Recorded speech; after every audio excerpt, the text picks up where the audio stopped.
Big boss मराठीच्या 6व्या पर्वाचा विजेता कोण होणार आहे याचीच उत्सुकता प्रेक्षकांना लागून आहे आणि ही मानाची ट्रॉफी कुणाला मिळणार आहे याची चर्चा सर्वत्र सुरू झाली आहे. बिग बॉस मराठीला टॉप 5 फायनलिस्ट मिळाले आहेत. यामध्ये राकेश बापट, विशाल कोटियन, तन्वी कोलते तसेच दीपाली सय्यद आणि अनुश्री माने या सदस्यांचा समावेश आहे. त्यामुळेच या टॉप 5 सदस्यांमधून बिग बॉसची ट्रॉफी कोणत्या सदस्याकडे जाणार याची सगळ्यांना उत्सुकता लागून आहे.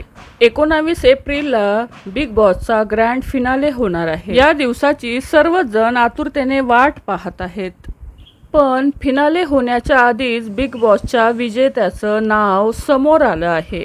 फिनालेच्या आधीच बिग बॉसच्या घरातली आतली बातमी फुटली आहे. बिग बॉस मराठीचा 6वा सीझन पाहिला तर तन्वी कोलते ही एकदम स्ट्रॉंग कंटेस्टंट आहे. तिचा गेमही प्रेक्षकांना खूपच आवडत आहे. तसेच फिनालेची पहिली फायनलिस्ट ही तन्वी कोलते ठरली होती. त्यामुळे फायनलमध्ये तन्वी जिंकणार आणि ही मानाची ट्रॉफी तन्वीकडे जाणार याची सर्वत्र चर्चा होती. पण विजेता म्हणून आता एक दुसरंच नाव समोर आलं आहे. बिग बॉस मराठीच्या 6व्या पर्वाचा विजेता दुसरा तिसरा कोणी नसून राकेश बापट हा होणार आहे. राकेश बापटचं नाव हे बिग बॉसच्या घरातील प्रत्येक अपडेट देणाऱ्या मराठी विकिपीडिया पेजवर अपडेट झालं. त्यामुळे मराठी बिग बॉसच्या 6व्या पर्वाचा विजेता हा राकेश बापट असणार आहे असं बोललं जात आहे. तर तुम्हाला काय वाटतं, बिग बॉस मराठी 6व्या पर्वाचा विजेता कोण व्हायला पाहिजे हे नक्की कमेंट करून सांगा. धन्यवाद.